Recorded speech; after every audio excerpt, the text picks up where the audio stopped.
2.3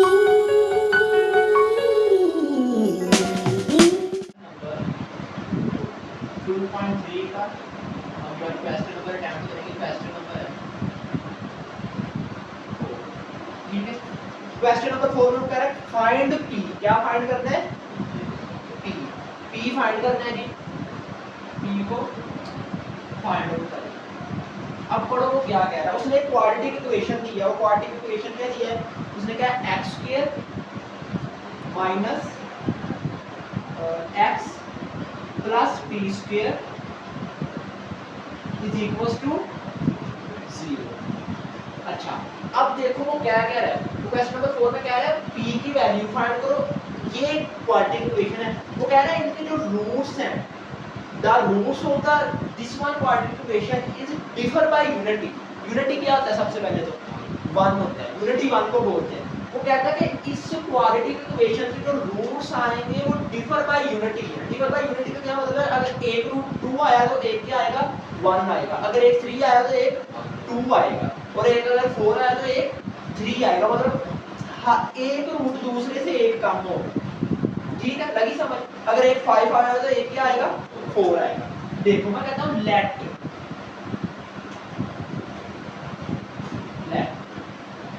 अगर एक root alpha होगा तो दूसरा रूट क्या होगा? दूसरा रूट क्या होगा? अभी मैंने समझाया, दूसरा बीटा नहीं होगा। अगर एक रूट 3 आया तो दूसरा क्या आ रहा है? 2 आ रहा है।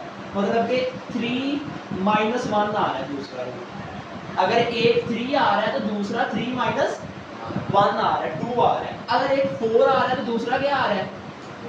4 माइनस 1 मतलब कि 3 आ रहा है। तो इसका क्या मतलब हुआ? अगर एक रूट अल्फा है तो दूसरा क्या बनेगा? अल्फा। समझ लगी? पक्की बात है।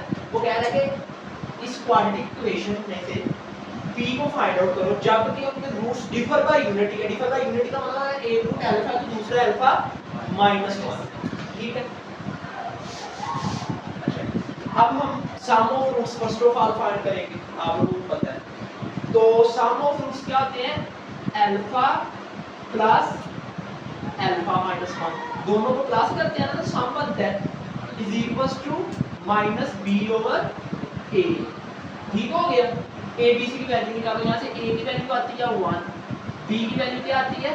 माइनस 1, और सी की वैल्यू क्या आती है? B square. ठीक है, अच्छा ये अल्फा। अच्छा, अब alpha plus alpha minus 1 is equals to minus minus 1 over 1। यही बन रहा है। Alpha plus alpha 2 alpha minus 1 is equals to minus minus 1 over 1। तो 1 हो जाएगा। इधर पॉजिटिव है, उधर जाके नेगेटिव, उधर जाके पॉजिटिव हो जाएगा। 1 प्लस 1 हो जाएगा। ये 2 अल्फा इज इक्वल्स टू 2 हो जाएगा। यहाँ पे मल्टीप्लाई हो रहा है, उधर जाके डिवाइड हो जाएगा।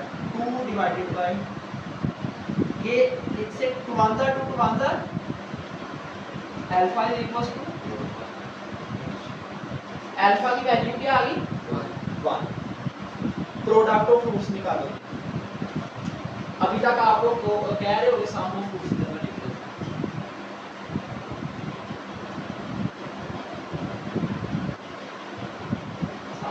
अभी तक आप लोग कह रहे होंगे तो ये सम हमने क्यों कर दिया? अल्फा की वैल्यू भी निकाली, अल्फा तो चाहिए ही नहीं है हमें क्या चाहिए? बी चाहिए। अभी आपको पता चल जाएगा हमारे पास अल्फा की वैल्यू क्यों आई है। प्रोडक्ट ऑफ रूट्स करो जी।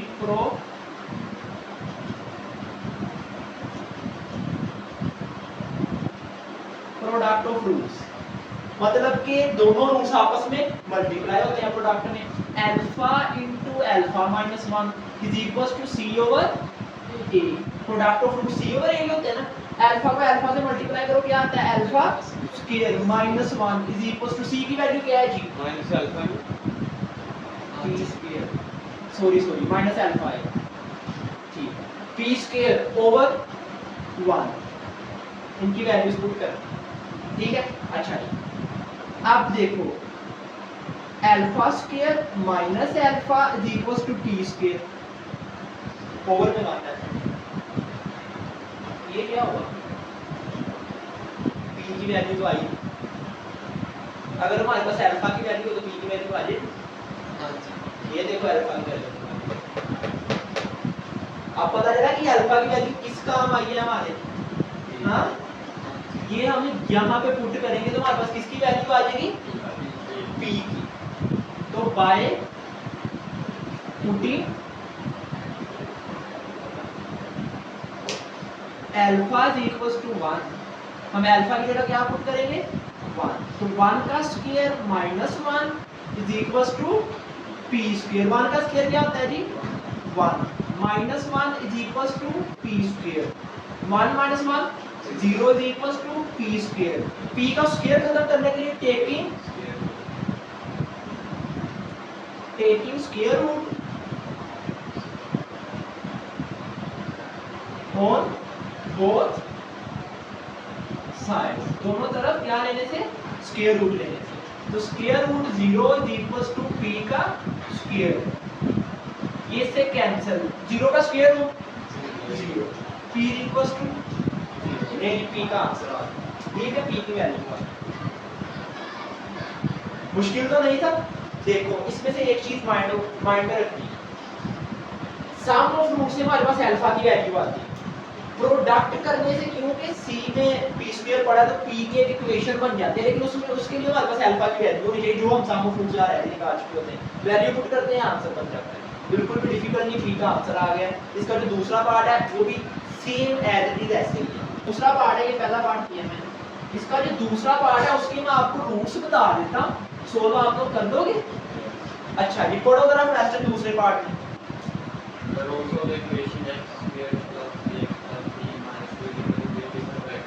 Differ by unit 2, differ by 2, वो कहता है कि उसने एक इक्वेशन दी है, वो मैं जरा राइट डाउन कर लेता हूं अपने पास। उसने एक इक्वेशन दी है जो कि क्या है x² plus 3x plus p minus 2 is equal to 0, इसके इक्वल है जी ये 0। वो कहता है कि ये इक्वेशन है और इसके रूट्स डिफर बाय 2 है। इसका क्या मतलब, अगर एक रूट 4 है तो दूसरा क्या होगा 2, अगर एक 6 है तो दूसरा क्या होगा 4। मतलब कि एक रूट अगर एक रूट अल्फा है तो दूसरा क्या होगा अल्फा माइनस 2, ठीक है। Alpha let alpha and alpha minus 2 be the roots, मतलब कि अल्फा और अल्फा माइनस 2 वो रूट्स हैं जो उसने दो हमें कंडीशन बताई, उससे हमने फाइंड आउट कर ली। अब आप लोग क्या करोगे, सम ऑफ रूट्स करोगे, आपके पास अल्फा की वैल्यू आएगी, ठीक है। प्रोडक्ट ऑफ रूट्स करोगे, एक इक्वेशन बनेगी जिसमें p मौजूद होगा, आप वहां पे अल्फा की वैल्यू पुट करना, p का आंसर आ जाएगा, ठीक है। कर लोगे दूसरा पार्ट, अगर ना हुआ तो मुझे बता देना, मैं करवा दूंगा, ठीक है। यहां से a b c की वैल्यू निकालनी, वो मैं बस निकाल दूंगा। a की वैल्यू 1, b की वैल्यू 3 और c की वैल्यू क्या आएगी p माइनस 2 आएगी, ठीक है। बिल्कुल बहुत इजी क्वेश्चन है, तो ये सोल्व आउट कर लेना, करवा दो कहते हो, ठीक है, कर दोगे। चलिए आज क्वेश्चन नंबर 5 में वो कह रहा है फाइंड m, आप किसकी वैल्यू फाइंड करनी है m की। वो कहता है m को फाइंड आउट करो, m अपना होता है फाइंड आउट करना है। वो कहता है the roots of the equation x² - 7x + 3m - 5 = 0 satisfy the relation 3α + 2β = 4। अब उसने ना नीचे जो आपके रूट्स आने हैं ना, दो रूट्स निकलते हैं ना, अब आपने यहाँ पे जो अल्फा बीटा आपको जहाँ पे भी दिया गया असल में वो रूट्स है।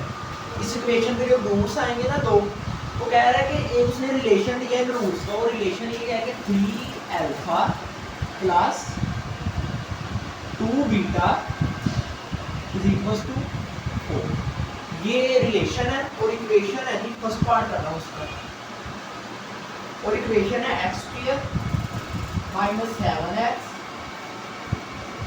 + 3m - 5 = 0। ये टोटल क्वेश्चन एक्सरसाइज नंबर 2.3 है, क्वेश्चन नंबर 5। वो कह रहा है कि ये क्वाड्रेटिक इक्वेशन दी है, इसमें से m की वैल्यू फाइंड आउट करो।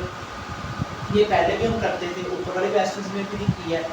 अब उसने आपको एक एक्स्ट्रा चीज दे दी है। वो क्या दिया उसने, कहा कि the roots of the equation satisfy the relation जो अल्फा और बीटा दो रूट्स आएंगे ना, उनको अगर तुम इधर पुट करोगे तो इस इक्वेशन को, इस रिलेशन को सेटिस्फाई करते हैं। सेटिस्फाई का क्या मतलब होता है? मतलब कि अगर मैं इधर अल्फा की वैल्यू रखूंगा, इधर बीटा की रखूंगा, तो इधर साइड पे आंसर क्या आएगा मेरे पास? इक्वल आएगा। दोनों साइड से इक्वल आएगी, सेटिस्फैक्शन का मतलब ये होता है। ठीक है, अच्छा। अब फर्स्ट ऑफ ऑल हम इसमें से a b और c की वैल्यू फाइंड आउट करते हैं। तो a की वैल्यू क्या आएगी? 1, b की वैल्यू क्या आएगी? -7, और c की वैल्यू क्या आएगी? 3m -5। मेरी a b और c की वैल्यू आ गई। सबसे पहले sum of roots,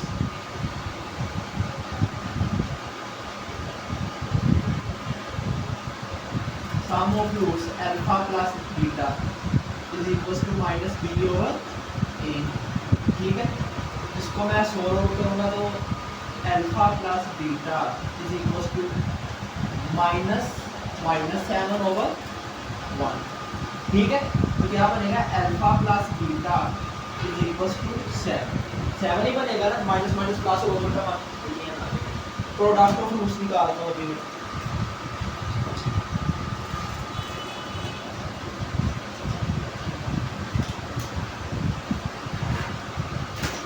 product of roots alpha beta इसके इक्वल होता है कि c ओवर a, उसका जो जनरल फार्मूला है। ठीक है, तो alpha beta is equals to c की वैल्यू है 3m -5 over 1।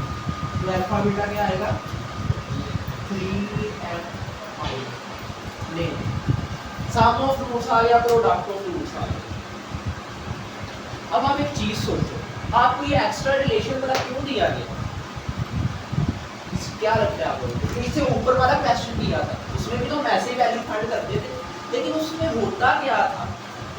Alpha plus beta को सोल्व करने से हमारे पास यहाँ पे अल्फा की, यहाँ पे हमारे पास एक अननोन वैल्यू आ जाती होती थी। ऊपर वाले जो आप लोगों ने क्वेश्चन दिए हैं, क्वेश्चन नंबर 2 देखें, और सॉरी क्वेश्चन नंबर 4 देखो।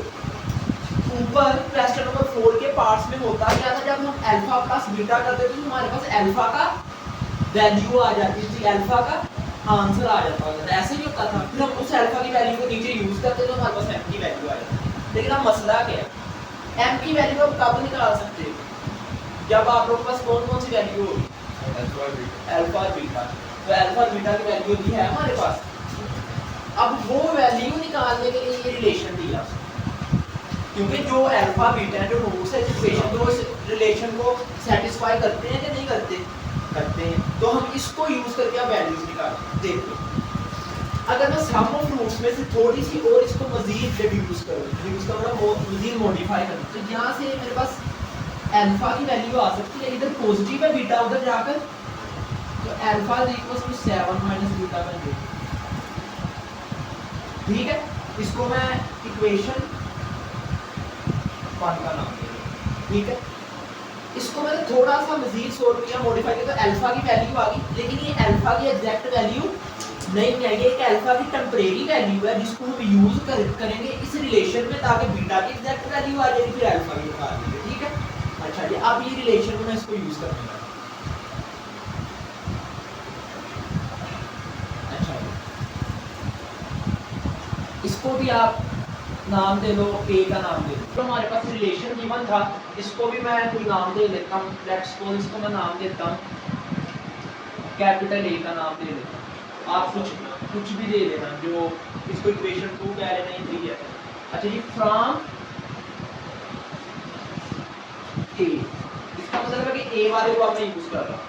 3 alpha plus 2 beta is equals to 4। ठीक है, अब मैं क्या करूंगा? मैं जो मैंने अल्फा की टेम्परेरी वैल्यू निकाली है उसको इस रिलेशन में पुट करूंगा। उससे क्या होगा? उससे ये होगा कि अल्फा यहाँ से खत्म हो जाएगा और सिर्फ बीटा रह जाएगा, और बीटा की वैल्यू आएगी बाय पुटिंग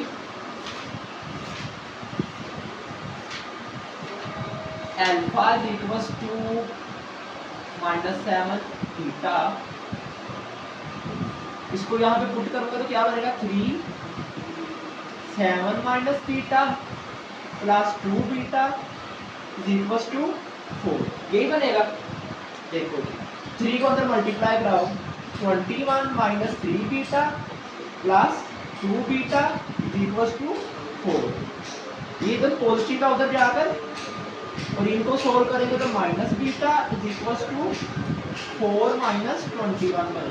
ठीक है, इन दोनों को सोल्व किया तो माइनस बीटा आएगा, minus beta is equals to minus 17 आएगा, माइनस माइनस से कैंसिल तो beta is equals to 7।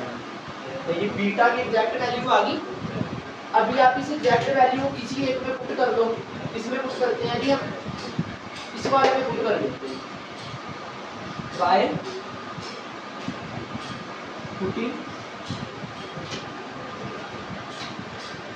Beta is equals to 17 in, इसको मैं नाम दे देता हूँ कैपिटल बी। ठीक है, कैपिटल बी में पुट कर देते हैं तो alpha is equals to 7 minus beta की वैल्यू क्या है जी 17, तो alpha is equals to beta की वैल्यू आ गया और अल्फा की, दोनों वैल्यूज अवेलेबल हो गई हैं। अब यहाँ पे भी अल्फा की एक वैल्यू थी, लेकिन ये एक टेम्परेरी वैल्यू थी। कौन सी थी? एग्जैक्ट वैल्यू ये है, ये टेम्परेरी वैल्यू से हमने हेल्प ली जिससे हम बीटा के एग्जैक्ट वैल्यू निकाल सके। अब हम करेंगे क्या, इन दोनों वैल्यूज को इक्वेशन 1 में पुट करेंगे, m का आंसर आ जाएगा बाय पुटिंग दी वैल्यू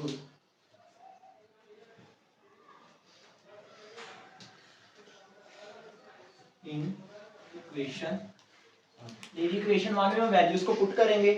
तो इक्वेशन 1 है क्या, alpha beta is equals to 3m minus 5, alpha की वैल्यू क्या है जी -10, बीटा की वैल्यू क्या है जी 17 is equals to 3m minus 5, ये आ जाएगा -170 is equals to 3m minus 5, यहाँ पे माइनस इधर आकर पॉजिटिव हो जाएगा तो 3m, ठीक है, इनको -165 इज इक्वल्स टू 3m, यहाँ पे ये मल्टीप्लाई हो रहा है, इधर आके डिवाइड हो जाएगा तो m का आंसर आ जाएगा। इसकी कटिंग कर लें तो कटिंग करके क्या बनता है आंसर देखिए -55, तो m इज इक्वल्स टू -55। ठीक है, ये आपकी m की वैल्यू आ गई। ऐसे इसके बाकी क्वेश्चन है, रिलेशंस को देख लेना, वो बाकी भी कर लेते हैं।